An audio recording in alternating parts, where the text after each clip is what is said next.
Welcome to Intro Skippers, the podcast that just got back from San Diego Comic-Con, and oh boy, am I tired. I didn't see you though, Jason. Are you tired?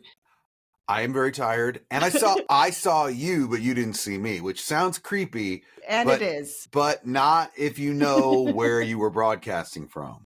Yeah, I was standing on the balcony outside the Hard Rock Hotel. If you've seen clips of John Cena and James Gunn throwing Peacemaker stuff at a crowd, it was that balcony. Were you there helping them throw stuff? No, that was the one time I was out of the studio. So the whole time I was around the studio, either on the main stage or the balcony.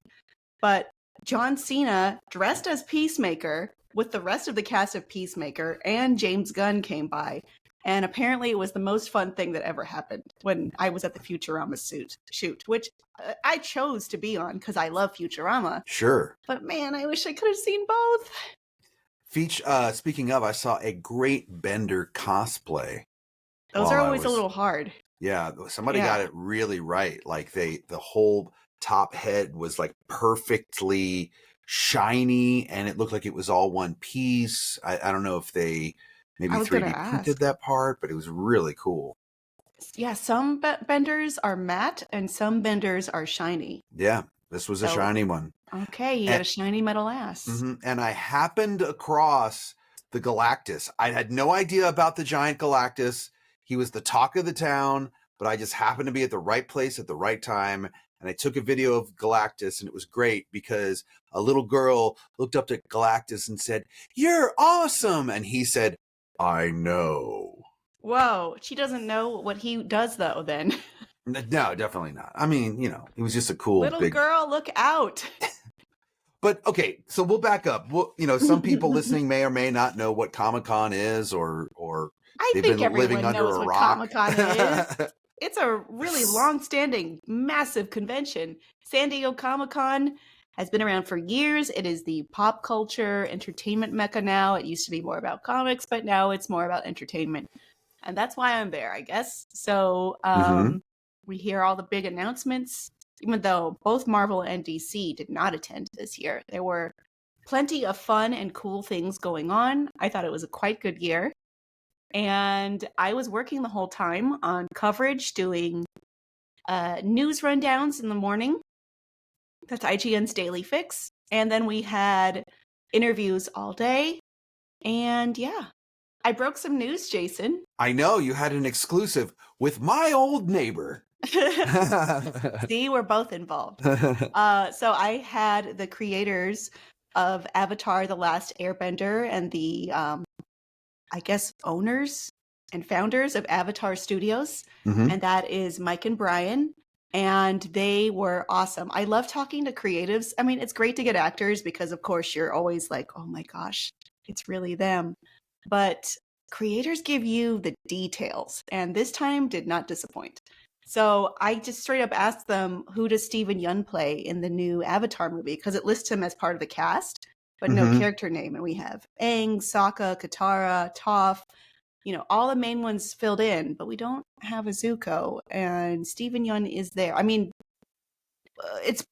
people guessed it was him, but I needed official confirmation. So I asked, is it him? And they said yes. And I kind of flipped out. There's video of it. I saw you you kind of half collapsed.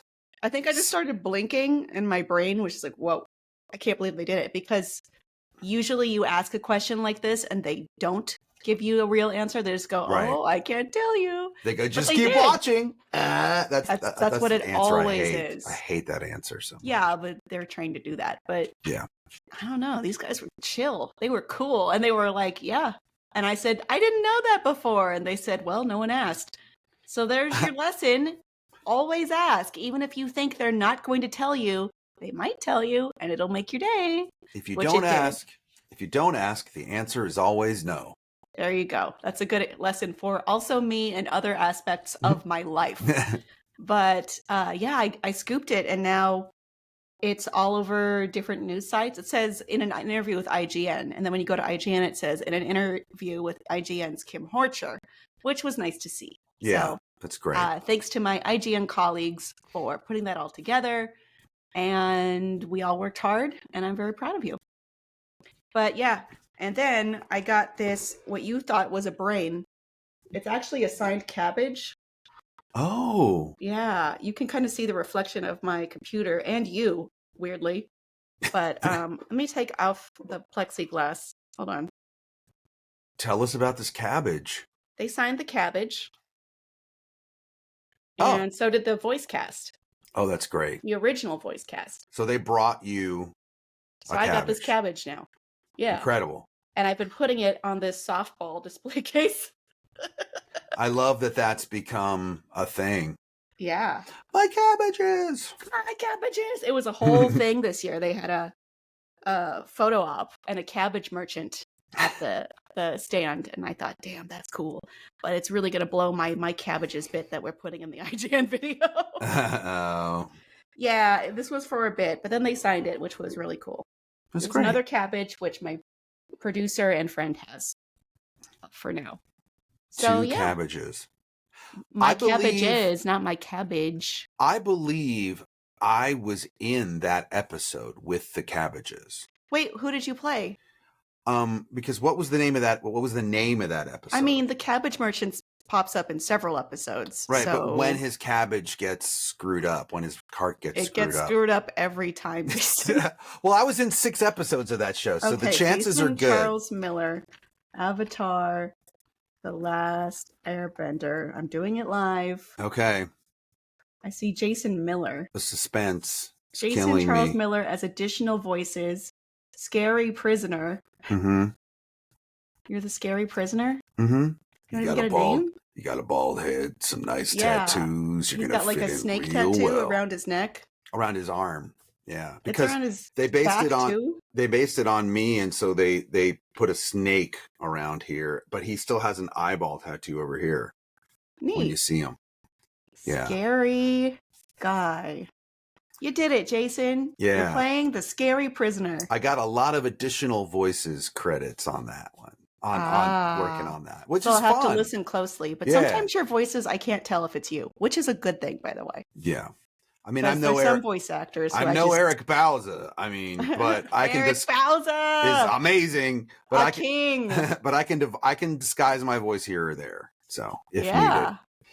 Yeah. I mean, speaking of Eric Bauza, there's Coyote versus Acme got a panel, and it's announcing that it's going to be in theaters next year, which is a big win. That's a huge win. I'm excited for that. I wish I got to talk to Eric this year. I met him last year just randomly. I think you know him, so maybe I still have a chance to talk to him. Yeah, maybe I'll invite him to a party. I think he is so cool. And I think it's really rad that he cares so much about the characters that he voices and about furthering the art of voice acting and its protections in general. Absolutely. And other voice actors. He's really a team player in that respect in many ways. Tell him he has to be my friend. Okay, I'll tell him. You have that power, right? I do. Oh, good. I can just poof, be someone's friend, and it happens. My Comic-Con was pretty short-lived. I did. That's why I didn't get to see you, right? Yeah, I went to one party and I went to one panel that I was on, and then I was out. And I didn't get to go to the panel, and I went to a different party, so I didn't see you. I know. Darn it. And I was maybe going to try to come to your party, but by that time I was pretty tired. So. I figured you would be leaving before it started. Yeah. But you got to see what All American Rejects? That was the oh my gosh, the band. Did they tell you their dirty little secret? Isn't that their song? Yeah. I'm gonna be honest. I'm not a big fan of their music. Well, it was a little. When I saw who was playing, I was like, "Oh, that's interesting." They're a band that I haven't thought about in a while. It doesn't mean that they're not doing awesome. They're playing a Comic-Con party. That's pretty cool. So yeah. No, my friends all had a great time, but it wasn't for me. I had a good time. I was in the back, so maybe that's why I didn't have as good of a time. I got stepped on a lot too.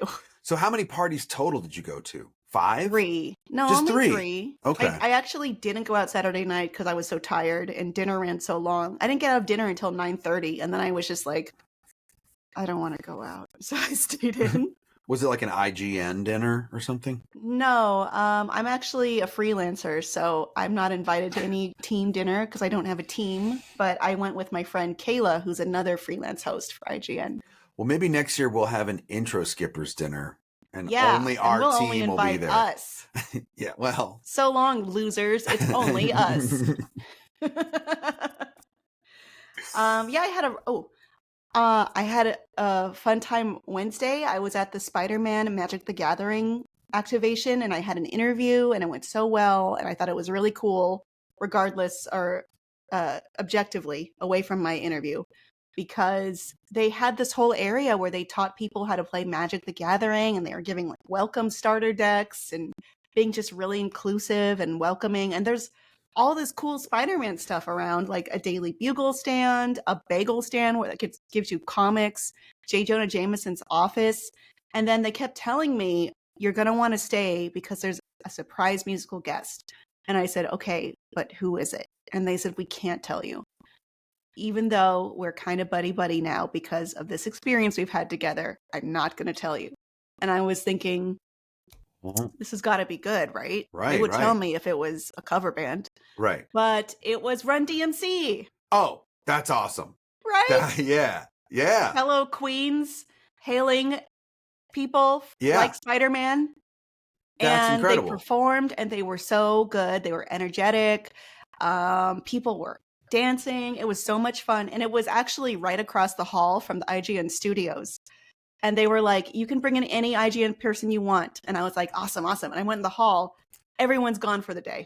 Oh, no. Yeah. So I just brought my friend. Okay. Yeah. So she and I had a nice time. That's a good surprise. If someone was like, tell me, if someone was like, stay, and I would be totally satisfied with Run DMC. That's great. I'm glad I trusted them. Yeah. I mean, you can't trust every publicist, but I trust those publicists. There was a rumor going around Comic-Con that there was going to be a secret 9 Inch Nails show. Now, I don't know where that started. I know that they're doing music for the new Tron movie, but I was skeptical from the start. I know I asked you about it, but I was pretty skeptical. I've spent a lot of my career being 9 Inch Nails adjacent. And what I mean by that is, so I was signed to Marilyn Manson's label, who was signed to 9 Inch Nails' label. And we, I've stood next to Trent Reznor before. But anyway, not that makes me an expert at all, but I know how much you're interested. It takes. I know how much it takes to get a band like 9 Inch Nails to play a show, and the production that it would take and the secrecy around it. I would have found out from somebody that they were really there or not. You know what I mean? I should have asked you or double checked with you, but I had heard that rumor too. Yeah, it's a good rumor. I wasn't going to the panels, so I didn't really read into it that much. I mean, look, Metallica played Comic-Con one year. So, I mean, there is precedent for a band that big to play Comic-Con. It happens. It truly happens, but it didn't happen that time. No, it did not. Let's see. What else did I do? I interviewed quite a few people, including the cast of Dexter Resurrection. I'm really interested in that show. I like it so far. There's 4 episodes out as of now, probably 5 by the time this comes out. I think it's really good. I think it's cooking. Great. I talked to Robert Kirkman, and I jokingly asked him, what is Steven Yeun's schedule? Because he famously got in a little bit of trouble with saying that he was in Thunderbolts a while back in the role that ended up being played by Lewis Pullman. But so I asked him that as a joke, and he was like, oh, no. I'm not getting in trouble with Kevin Feige again. So someone did actually answer the question, but not Robert Kirkman. Not Robert Kirkman. He's smarter than that. I like him a lot, actually, because he's like, again, one of those creators who will open up and tell you the things they're working on and, will surprise you in great, great ways. I love talking to the creators. I love talking to the actors, but I really love talking to the creators. I'll just say that. He's super down to earth, Robert Kirkman. I liked him a lot. You can just tell he's a straight shooter. I actually strongly agree with you, having interviewed him 4 times now. Wow. Now, there was a first at Comic-Con. George Lucas, for the very first time, showed up. Yeah. I didn't get to go to that because I had left. Why would they put it on a Sunday? But, good for him. I can't believe he's 81. He looks great. He does. Now, did you not broadcast on Sunday at all? Or no. It Okay. was the broadcast was Friday and Saturday, but I was working Wednesday, Thursday, Friday, Saturday. Got it. Okay. Yeah. Why would they choose not to broadcast on Sunday? Just because that's usually when everyone's going home? I couldn't tell you because I don't know, but that is a good guess. Okay. Yeah. What else did I do? Maybe they'll Did think the maybe Daily they'll Fix oh, three so 3 times. daily. Okay. I interviewed Norman Reedus and Melissa McBride. Oh, that reminds me then. Did you bring up the fact of when you No. guys slammed into each other? No? No. Not even off camera? I didn't have time. They mic'd me up away from him, so I had to go straight into the shoot, and I didn't get to. Oh, I talked to Holly Hunter and Robert Picardo. That was That's cool. pretty cool. Did you know Yeah. Robert Picardo was in one of my music videos? No. He played Did he my play the manager. doctor? No, he played my manager. I also recently realized he played the guy who mouth kissed a gremlin in Gremlins 2. Sorry. Wait, did he mouth kiss the female gremlin? Yeah. Okay. Yeah, that's funny. I didn't know that was him. I liked him a lot. I need to go watch Gremlins. You know what's better than Gremlins 2 is the Key and Peele sketch about Gremlins 2. I've actually never seen that. It's pretty awesome. It's about how they created all the crazy characters for Gremlins 2, or it was sort of like their speculation on how that might have happened, and it's really funny. I'll have to send it I'm to going to you. look into that after this. Or, Yeah. send it to me so I definitely look at it. Okay, I will. They had a really cool Comic-Con. You know, I did some other stuff too, but those are some highlights I'm recalling right now off the top of my head. And, you know, I hopefully made some friends. So we'll see. It's great.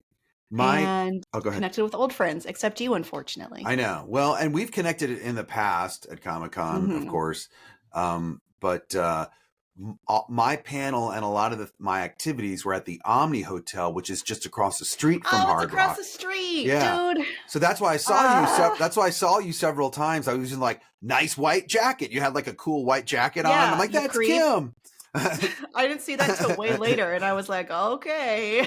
Well, I mean, I was walking into the Omni. I couldn't help it. Like, if I just looked right there you were. You knew it was me. Yeah. No, I had my phone and my watch off for a lot of this shoot. I'm so I didn't sure know. you did. My panel was an actual play with some actual wrestlers. Yeah, that's cool. And that went really and well. Iffy.